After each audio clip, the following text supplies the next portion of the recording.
नमस्कार दोस्तों, स्वागत है आपका हमारे YouTube चैनल में। आज के इस वीडियो में हम आपके लिए ललितपुर सिंगरौली रेल लाइन परियोजना की जानकारी लेके आए हैं। आपको बताते चलें कि आज के इस वीडियो में हम आपके लिए इस रेल लाइन परियोजना में जो जिला मुख्यालय सिंगरौली है उसके पास एक गांव है कुरसा, वहां की इन्फॉर्मेशन लेके आए हैं।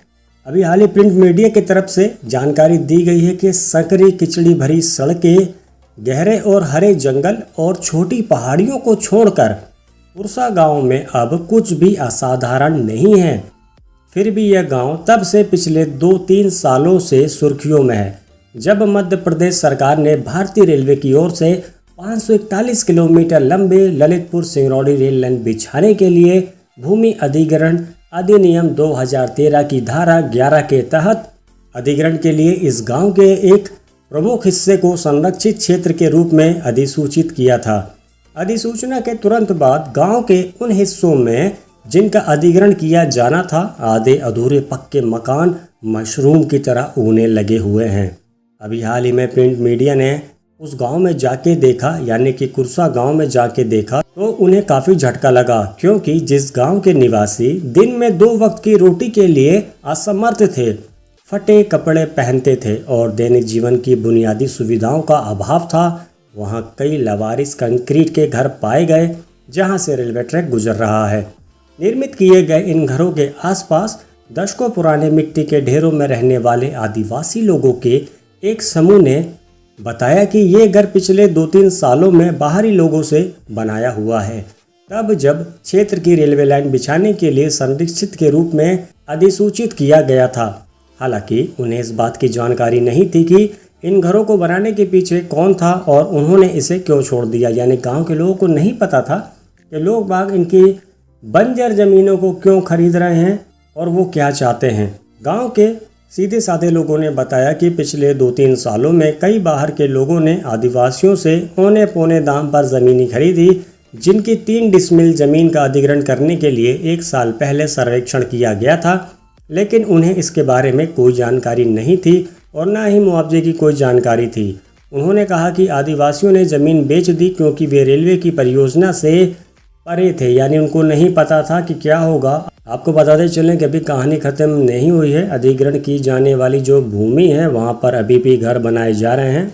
ऐसे से ड्राइवर एक आदिवासी ने बताया कि अधिग्रहण के लिए अधिसूचना जारी होने के बाद उसने अपनी ज़मीन पर एक बड़ा घर बनाने के लिए 25 लाख रुपए का लोन लिया था। उन्हें निर्माणाधीन ढांचे के लिए रेलवे से 2 करोड़ रुपए से अधिक के मुआवजे की उम्मीद है। इनके अलावा उनके 5 भाई हैं जो कि भारी मुआवजे का दावा करने के लिए उनके नक्श कदम पर चल रहे हैं। कुरसा मध्य प्रदेश के सिंगरौली जिले के उन 22 गाँवों में से एक है जहाँ रेलवे 541 किलोमीटर लंबी ललितपुर सिंगरौली रेल लाइन के निर्माण के लिए भूमि अधिग्रहण कर रहा है। केंद्र सरकार ने 1997 से 1998 के बीच में उत्तर प्रदेश को पूर्वी मध्य प्रदेश से जोड़ने के लिए रेलवे ट्रैक बिछाने का प्रस्ताव रखा था, यानी कि ललितपुर सिंगरौली रेल लाइन बिछाने का प्रस्ताव रखा गया था 1997 में, लेकिन बजट के अभाव की वजह से इस परियोजना में देरी हुई। उसके बाद 18 अक्टूबर 2016 का वक्त आया, इसमें फिर से तेजी आई। उस समय के तत्कालीन केंद्रीय रेल मंत्री सुरेश प्रभु जी थे। उन्होंने 6,672 करोड़ रुपए मंजूर किए और अभी तक बनने वाले सीधी रेलवे स्टेशन की नींव रखी थी। इनके अलावा जब 2 दशक पुराने प्रोजेक्ट का फंड मिला तो कई लोगों ने इसके जरिए एक गुप्त और अवैध भुगतान यानी रिश्वत के माध्यम से तेजी से पैसा कमाने के अवसर के रूप में देखा। ललितपुर सिंगरौली रेल लाइन के 541 किलोमीटर में से लगभग 460 किलोमीटर के पैंच पर काम सुचारू रूप से चला, लेकिन सीधी और सिंगरौली में काम शुरू होने के बाद इसमें रुकावट आ गई। भाजपा के माननीय राज्यसभा सांसद द्वारा बताया गया कि सीधी और सिंगरौली के बीच प्रस्तावित मार्ग उद्घाटन के 2 सप्ताह के भीतर बदल गया। नया मार्ग न केवल प्रस्तावित मार्ग से 8 किलोमीटर लंबा है, बल्कि शक्तिशाली जमींदार, राजनेताओं और नौकरशाहों के गांव से होकर गुजरता है, जिससे लोगों को अपना गंतव्य तक पहुंचने में 10 मिनट की देरी लगती है।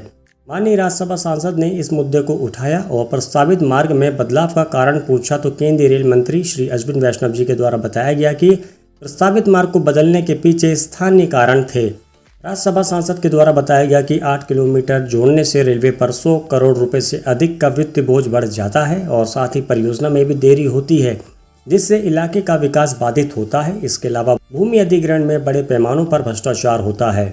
प्रिंट मीडिया के माध्यम से बताया गया कि सीधी सिंगरौली में 76 किलोमीटर इलाके में लाइन बिछाने के लिए भूमि अधिग्रहण में रेलवे अधिकारियों पर 300 करोड़ रुपए के भ्रष्टाचार का आरोप लगा है। ये कथित भ्रष्टाचार तब सामने आया जब रेलवे को दोनों जिलों में भ्रष्टाचार की कई शिकायत मिली। भारतीय रेलवे सिंगरौली के 22 गांव के अलावा सीधी के 91 गांवों में 6 साल से जमीन अधिग्रहण कर रहा है, जो आज तक पूरा नहीं कर पाया। आपको बताते चलें कि अकेले सिंगरौली के कुरसा में पश्चिम मध्य रेलवे के निर्माण विभाग द्वारा मध्य प्रदेश के मुख्य सचिव, प्रमुख सचिव और सिंगरौली जिला कलेक्टर को लिखे गए खत में 60 में से 27 भूखंडों में विसंगतियां थी। राज्यसभा सांसद के द्वारा आरोप लगाया गया कि उप विभागीय मजिस्ट्रेट, भूमि अधिग्रहण अधिकारी, तहसीलदार, पटवारियों सहित कुछ भ्रष्ट अधिकारी भूमाफियों के साथ मिलकर रेलवे को करोड़ों रुपए का चूना लगा रहे थे। उन्होंने कहा कि ये सिंडिकेट इतना शक्तिशाली है कि वे प्रस्तावित मार्ग को बदलने में कामयाब रहे और इसे उन इलाकों से निकाला है जहां उन्होंने पैसे कमाने के लिए पहले ही जमीन खरीद ली है। सीधी सांसदीय सीट की प्रतिनिधित्व रखने वाली सीधी की माननीय सांसद रीति पाठक जी के द्वारा बताया गया कि ललितपुर सिंगरौली रेल परियोजना इस इलाका यानी कि सीधी को एक नया जीवन देगी, जहां कोई रेलवे लाइन नहीं है, लेकिन भूमि अधिग्रहण में भ्रष्टाचार के मुद्दे के कारण परियोजना में देरी हुई है। माननीय सांसद से जब पूछा गया कि आपको भूमि अधिग्रहण में भ्रष्टाचार की कोई शिकायत मिली है, इस पर माननीय सांसद के द्वारा बताया गया कि मुझे कई शिकायतें मिली हैं, जिन्हें मैंने जांच के लिए दोनों जिलों के जिला कलेक्टर को भेज दिया है। उन्होंने कुछ मामले में जांच समितियां भी गठित की हैं, लेकिन नतीजा अभी संज्ञान में नहीं आया।